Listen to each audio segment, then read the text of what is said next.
Bonjour tout le monde, excusez-moi, dans cette vidéo, on va s'intéresser à une nouvelle preuve de logique formelle, la deuxième loi de Morgan. Donc cette fois, on va chercher à montrer que, théorème, loi de Morgan, la deuxième. C'est pas officiellement la deuxième, il n'y a pas vraiment une première et une deuxième, c'est juste la deuxième que je traite dans cette vidéo, on aurait pu faire ça dans n'importe quel ordre. Il s'agit de la négation d'une proposition du type A et B. Et ce que dit la deuxième loi de Morgan, c'est que la négation de A et B équivaut à non A, la négation de A ou non B, à la proposition non A ou non B. Alors, comment est-ce qu'on va montrer ça, à nouveau, à l'aide de nos règles de logique formelle? Comment est-ce qu'on va rédiger cette preuve formelle? Tout d'abord, on remarque qu'il s'agit d'une équivalence, et pour montrer une équivalence, il faut qu'on montre deux implications.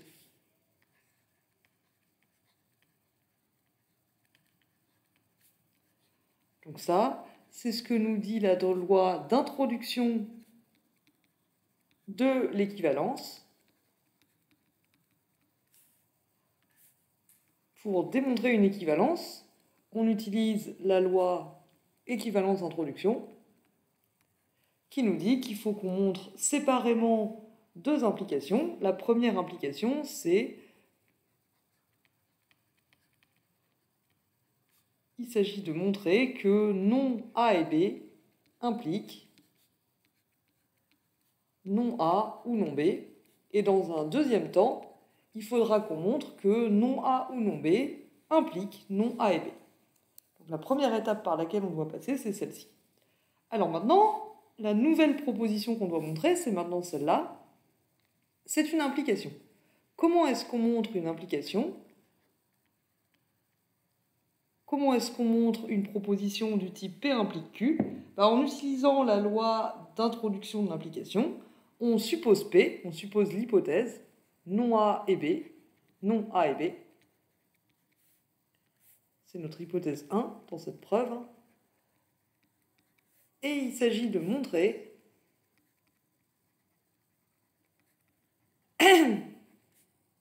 soit non A, soit non B. Alors comment on va s'y prendre? On va utiliser une loi qu'on a toujours, un axiome qu'on a toujours le droit d'utiliser, c'est l'axiome du tiers exclu. On sait que, quoi qu'il arrive, quelle que soit la proposition A, soit on a A, soit on a non A. On a donc A ou non A. Ça, c'est la loi du tiers exclu. Quelle que soit la proposition A, on a toujours parmi nos hypothèses A ou non A. Et on peut s'en servir si on veut. Donc ici, on va s'en servir. On va l'appeler hypothèse 2. Pour faire ça, puisque notre hypothèse 2, c'est un OU, on va utiliser une disjonction des cas.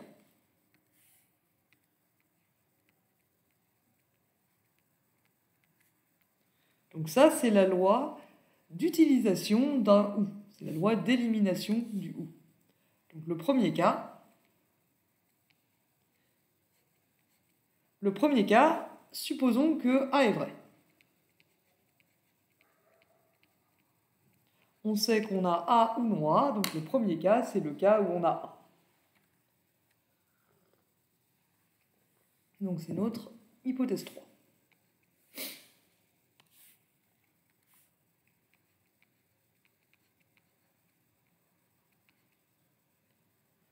Et maintenant, du coup, pour montrer ce qu'on veut montrer, nous, je rappelle, c'est non A ou non B. Et là, stratégiquement, vu qu'on a supposé que A était vrai, on doit montrer que l'un de ces deux-là est vrai. A priori, ça va plutôt être non B. Donc on va montrer non B. Alors, comment est-ce qu'on s'y prend pour montrer non B? On utilise la loi d'introduction de la négation. La loi d'introduction de la négation nous dit que pour montrer non B, on suppose B et on doit aboutir à une contradiction. Donc je suppose B. C'est une nouvelle hypothèse, je l'appelle l'hypothèse 4. Excusez-moi, je suis un petit peu enrhumée. Alors maintenant, on a à la fois supposé A et supposé B. Donc on peut utiliser la loi d'introduction de E avec ces deux hypothèses, hypothèse 3 et hypothèse 4.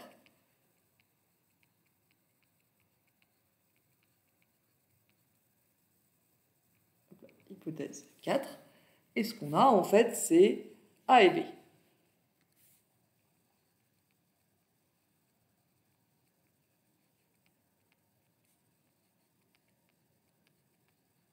Donc on a produit une nouvelle proposition, c'est notre hypothèse 5.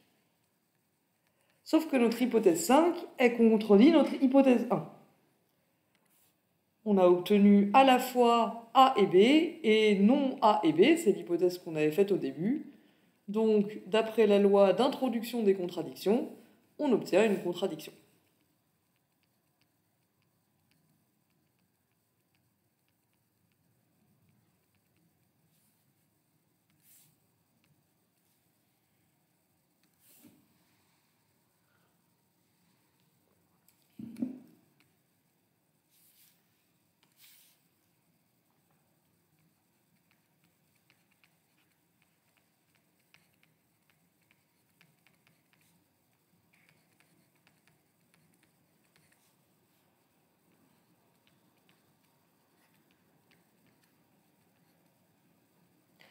Du coup, on a supposé B et on a montré une contradiction.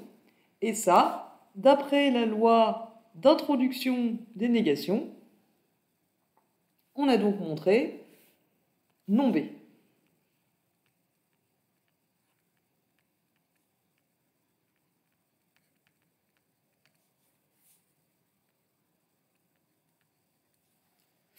Donc ça, c'est ce qu'on obtient via la loi d'introduction des négations. Pour montrer non B, on suppose que B est vrai et on en déduit une contradiction. Maintenant, on sait que non B est vrai.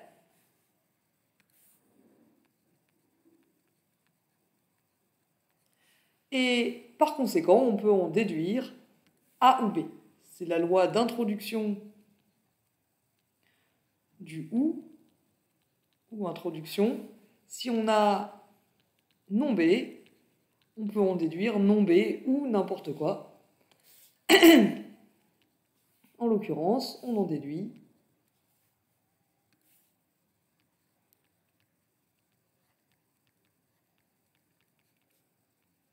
non A ou non B.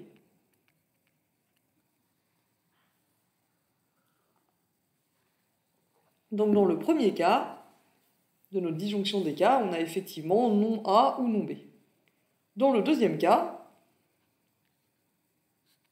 donc le premier cas c'est si on a A, le deuxième cas on a non A.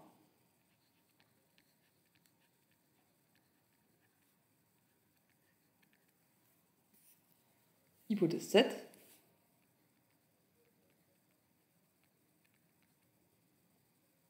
Du coup, si on a non A, toujours avec la loi d'introduction d'un ou, on en déduit non A ou non B.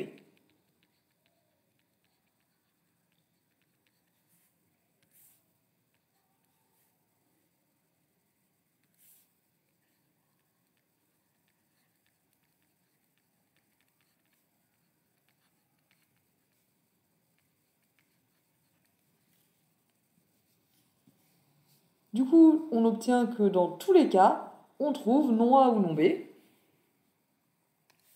Donc là, on a utilisé la loi d'élimination du ou, on a utilisé un ou, on a utilisé le ou du tiers exclu.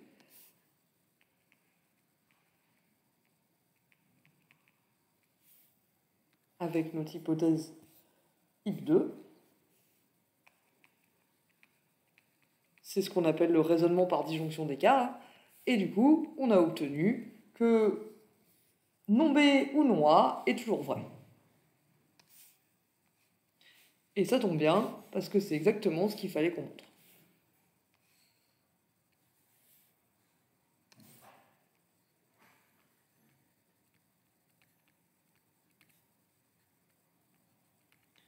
Donc on a supposé au tout début qu'on avait non A et B, et en utilisant un tiers exclu, on en a déduit non A ou non B.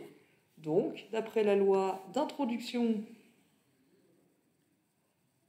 des implications, on a montré non A et B impliquent non A ou non B.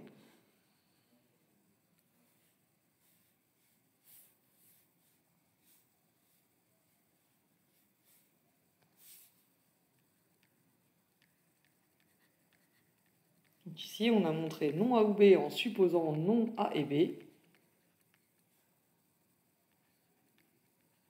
Donc on a montré la première implication, non A et B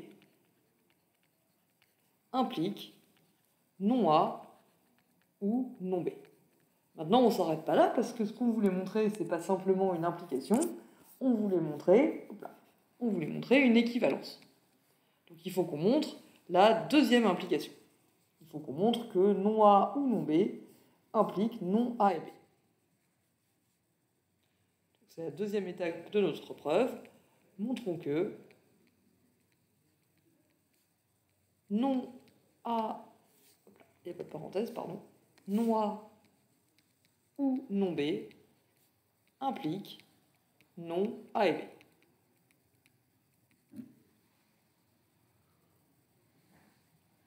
Alors c'est parti, comme précédemment, on doit montrer une implication. Donc on suppose non A ou non B, pardon. Et il s'agit de montrer non A et B. Alors ce qu'on doit montrer ici, c'est une proposition avec une négation. Donc on va utiliser la loi d'introduction des négations. Pour utiliser cette loi, on suppose A et B, et le but du jeu, c'est de trouver une contradiction.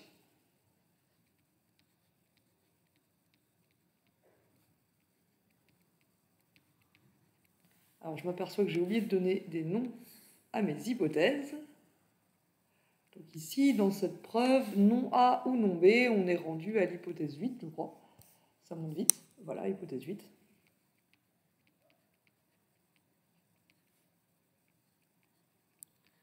Ça, c'est du coup mon hypothèse 9. Donc j'essaye de montrer, à partir de A et B, une contradiction.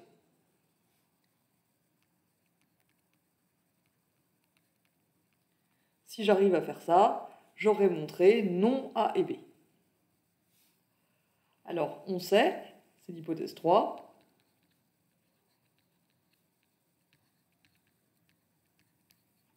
qu'on a non A ou non B, et comme cette proposition, notre hypothèse, c'est un OU, on peut l'utiliser avec la loi d'élimination du OU en faisant une disjonction des cas.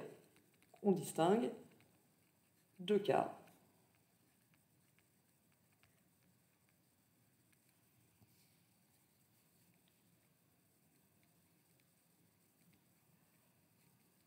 Cas 1, supposons qu'on a non A.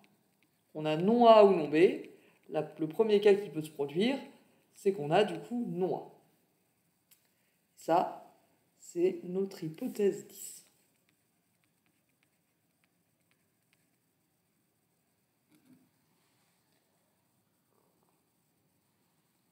D'un autre côté, on sait aussi qu'on a non A et B. Qu'est-ce que je raconte ? On a supposé, pardon, par l'absurde, on a supposé qu'on avait A et B. Donc on peut utiliser ce « et » avec notre hypothèse 9.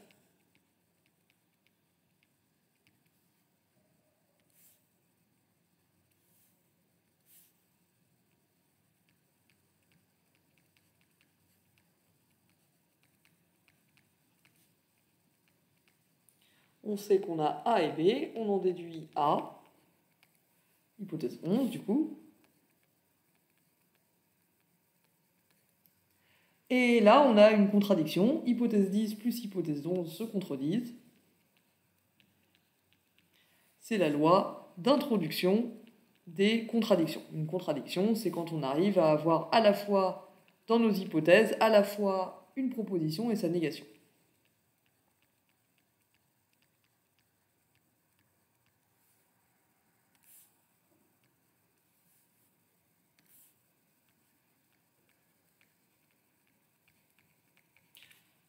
Donc dans le premier cas, on aboutit comme on le voulait, hein, on aboutit à une contradiction. Et maintenant, il reste à faire le deuxième cas, qui ressemble beaucoup à celui-là. Donc celui-là, je vous laisse faire. Je vous laisse ici remplir le blanc et vérifier qu'on aboutit exactement de la même façon à une contradiction. Donc dans les deux cas de notre disjonction des cas, on a montré une contradiction.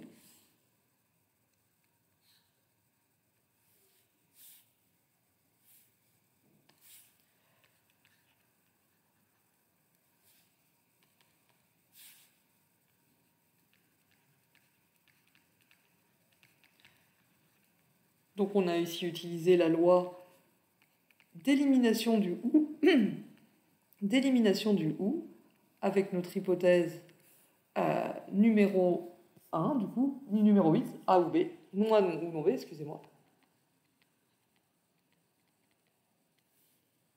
On a utilisé du coup l'hypothèse 8 pour faire une disjonction des cas. On a déduit une contradiction quand on suppose aussi A et B. Donc par la loi d'introduction des négations, je n'ai pas fini ma phrase, on obtient dans tous les cas une contradiction. Donc la loi d'introduction des négations nous dit que dans ce cas-là, on peut conclure non A et B.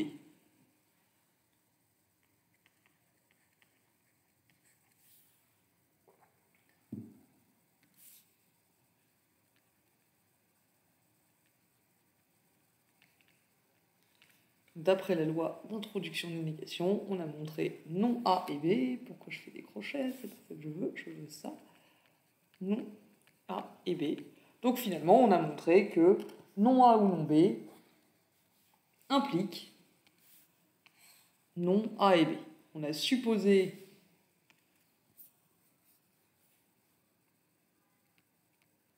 non A ou non B.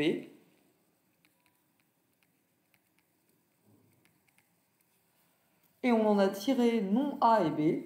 Et ça, c'est, d'après la loi d'introduction des implications, c'est la démonstration de l'implication non A ou B implique non A et B. Non A ou non B, pardon, implique non A et B. Et ça, c'était la deuxième implication qu'il fallait qu'on démontre.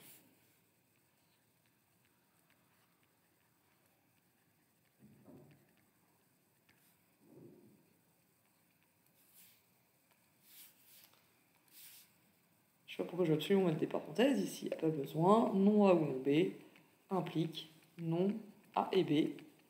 Donc on a montré notre deuxième implication à l'aide de la loi d'introduction des implications.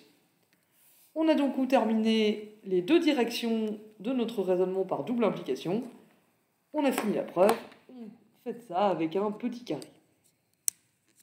J'espère que c'était à peu près clair et que le détail des lois de logique qu'on a utilisées était facile à suivre. Dans tous les cas, je vous remercie de votre attention et je vous souhaite une bonne journée.